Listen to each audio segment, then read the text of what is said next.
Good morning, students. Today we are going to discuss about refraction of light. Refraction of light means when light travel from one medium to another, then the direction of the light that will be changed. So see here in figure, there two mediums are there, air and glass. So this is the incident ray. When light travel from air to glass, so the direction of light, this incident ray, that is changed. See here, that will be changed.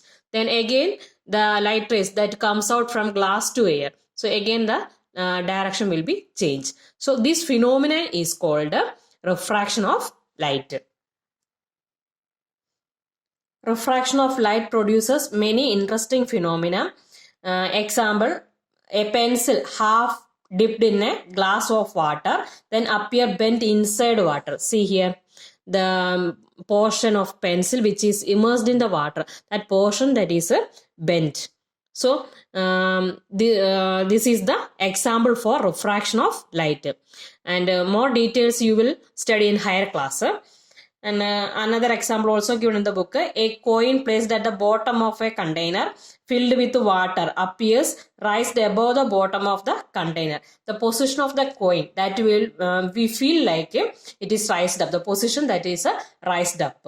So then another example is given, twinkling stars, that also example for refraction of light. And these all phenomena that you will learn in higher class. So only you should learn the examples of refraction of light.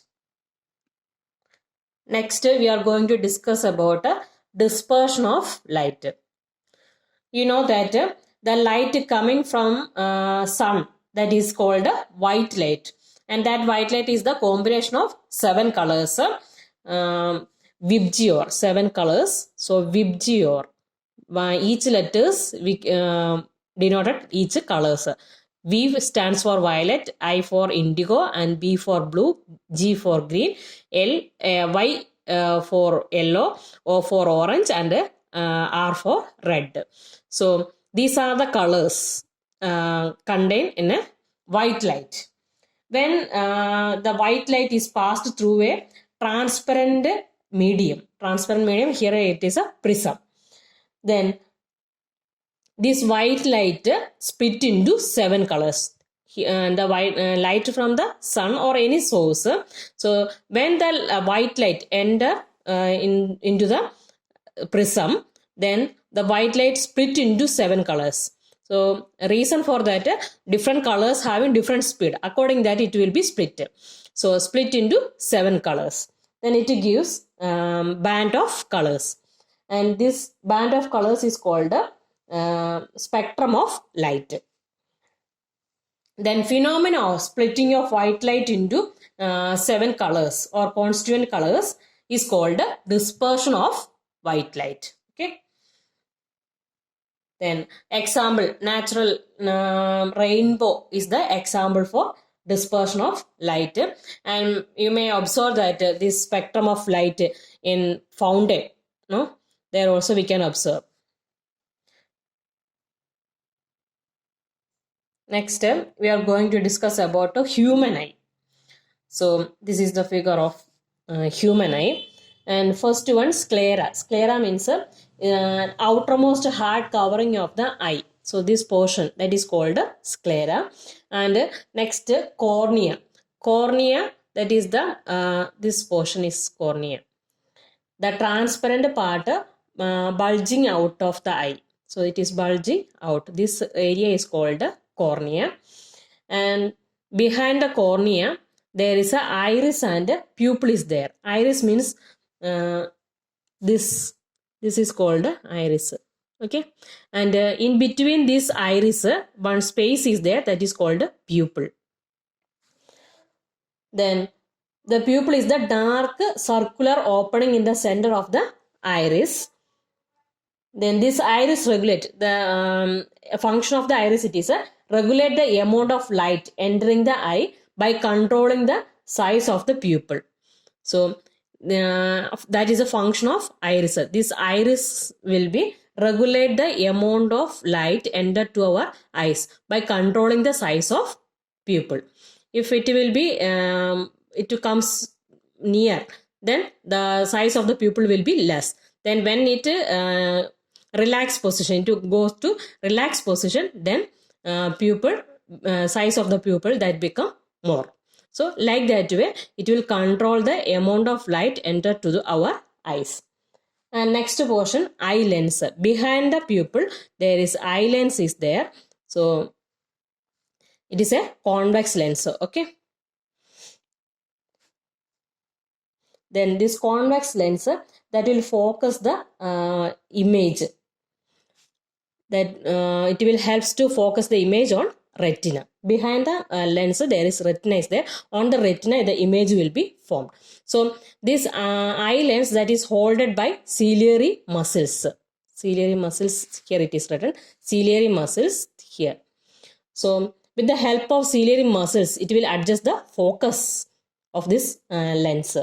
When ciliary muscles contract means come closer, then the lines become thicker. When it come closer, then eye lens become thicker. When it relax position, go to relax position, then the eye lens become thin. So to see the nearby objects, the eye lens that become thick. To see the far object, the lens become thin. Then next, I told the retina. On the retina, the image will be formed. And on the retina, there is some nerve cells that is called the rods and cones. These cones are sensitive to color. Cones are sensitive to color. And while the rod are sensitive to intensity of light. Then on the retina, the image that is converted into electrical signals. On the retina, the image that is converted to electrical signals, that electrical signals sent to our brain through this optic nerves. Like that way, our brain that will be, our human eye that will be work. So our human eye that is working as a camera. Next is persistence of vision. Persistence of vision is the phenomenon due to which an image of an object persists for about 1/16th of a second on the retina of the eye after removal of the object. If we will see any object in front of our eyes, after seeing the object, that will be persist, that will be remain in our eyes for 1/16th of a second. So that phenomena we can use to watch a movie and all. See here. So before 1/16 of a second, if another image will come, then we feel that that image it is a moving. And it is given in the book. A movie consists of number of separated pictures in a sequence. See like this. A number of pictures in a sequence. And the image of the picture are made of two in front of the eye at a rate of 24 pictures per second. So I told that one picture that will be persist, that will be remain our eyes for 1/16 of a second. So in each second, 24 pictures that will be move in front of our eyes. Then each image overlaps. So that images will be overlap and that make the impression of continuous movement. So in 1 second, if 24 pictures that will move in front of our eyes, then we feel like that object that is moving. Next, power of accommodation of eye. Power of accommodation of eye means the ability of eye lens to adjust its thickness or focal length so as to see near as well as far objects clearly is called power of accommodation. So our eyes having the ability to adjust the thickness to see the nearby object as well as the far object.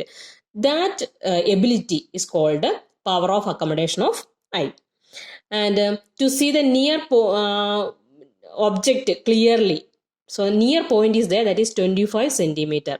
So less than 25 centimeter, if you will put any object, then we can't see that object clearly. So near point of vision, that is a 25 centimeter, and far point, that is infinity.